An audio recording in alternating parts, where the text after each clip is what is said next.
Supreme court में समलैंगिक विवाह को कानूनी मान्यता देने को लेकर सुनवाई हुई है। इस मामले को सर्वोच्च न्यायालय की 5 सदस्यीय संविधान पीठ ने संबोधित किया था, जिसने पहले 10 दिनों की कार्यवाही के बाद 11 मई को अपना फैसला सुरक्षित रख लिया था। नई दिल्ली सुप्रीम कोर्ट की 5 सदस्यीय संविधान पीठ, जिसमें मुख्य न्यायाधीश चंद्रचूड़, न्यायमूर्ति संजय किशन कौल, न्यायमूर्ति हिमा कोहली, न्यायमूर्ति एस रविंद्र भट्ट और न्यायमूर्ति पीएस नरसिम्हा शामिल हैं, ने कानूनी मान्यता के मुद्दे पर अपना फैसला सुनाया है। यौन विवाह। इस मामले में मुख्य न्यायाधीश ने केंद्र सरकार और राज्य सरकारों दोनों को यह सुनिश्चित करने का निर्देश दिया कि LGBTQ+ समुदाय के व्यक्तियों को उनके यौन रुझान के आधार पर भेदभाव का शिकार नहीं होना पड़े। मुख्य न्यायाधीश चंद्रचूड़ ने इस बात पर जोर दिया कि शक्तियों के पृथक्करण के सिद्धांत से अदालत को मौलिक अधिकारों की सुरक्षा के लिए निर्देश जारी करने में बाधा नहीं आनी चाहिए। हालांकि अदालत की भूमिका कानूनों की व्याख्या करना और उन्हें लागू करना है, लेकिन वह कानून नहीं बना सकती। मामले के संबंध में मुख्य न्यायाधीश ने कहा कि मामले पर 4 अलग-अलग दृष्टिकोण थे, जिसमें सहमति और असहमति की डिग्री अलग-अलग थी। मामले पर टिप्पणी करते हुए कोर्ट ने कहा कि विवाह को एक अपरिवर्तनीय और कठोर संस्था के रूप में देखना गलत है।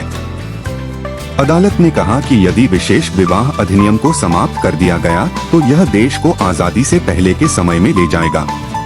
अदालत ने इस बात पर जोर दिया कि विशेष विवाह अधिनियम के प्रावधानों को बदलने की जिम्मेदारी संसद की है, न कि न्यायपालिका की, क्योंकि न्यायपालिका को विधायी क्षेत्र में प्रवेश करने से बचना चाहिए।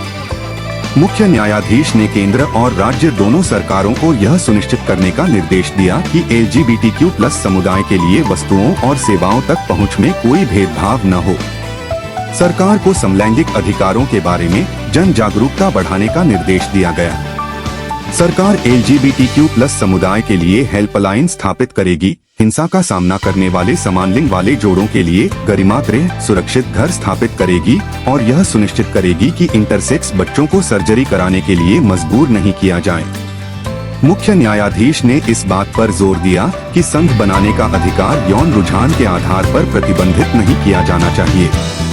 विषमलैंगिक संबंधों में ट्रांसजेंडर व्यक्तियों को व्यक्तिगत कानूनों सहित मौजूदा कानूनों के तहत शादी करने का अधिकार है। समान लिंग वाले जोड़ों सहित अविवाहित जोड़े संयुक्त रूप से एक बच्चे को गोद ले सकते हैं। मुख्य न्यायाधीश चंद्रचूड़ ने घोषणा की कि केंद्र सरकार समलैंगिक संघों में व्यक्तियों के अधिकारों और अधिकारों को निर्धारित करने के लिए एक समिति का गठन करेगी। यह समिति राशन कार्डों में समान लिंग वाले जोड़ों को परिवार के रूप में शामिल करने की जांच करेगी और उन्हें संयुक्त बैंक खाते खोलने और पेंशन और ग्रेच्युटी जैसे अधिकारों तक पहुंचने में सक्षम बनाएगी। कमेटी की रिपोर्ट की केंद्र सरकार स्तर पर समीक्षा की जाएगी।